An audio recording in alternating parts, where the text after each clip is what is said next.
સુરતના ઉધનાના 1500 કરોડના cyber fraud કેસમાં પોલીસને મોટી સફળતા મળી છે. એસબીઆઈ બેંક મેનેજર સહિત વધુ 8 આરોપીઓની ધરપકડ કરી. સુરતના ઉધનાના 1500 કરોડના સાયબર ફ્રોડમાં મોટી સફળતા.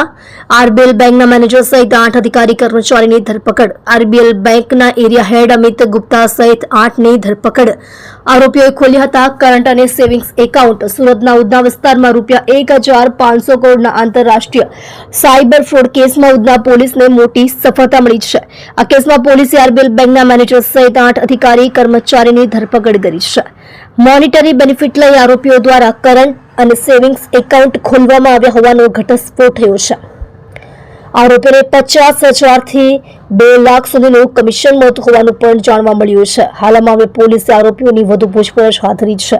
આ કેસમાં 1500 કરોડ સાયબર ફ્રોડ કેસ અત્યાર સુધીમાં 12 આરોપીઓ ઝડપાયા છે. મસમોટા 1500 કરોડના સાયબર ફ્રોડ કેસમાં વધુ 8ની ધરપકડ.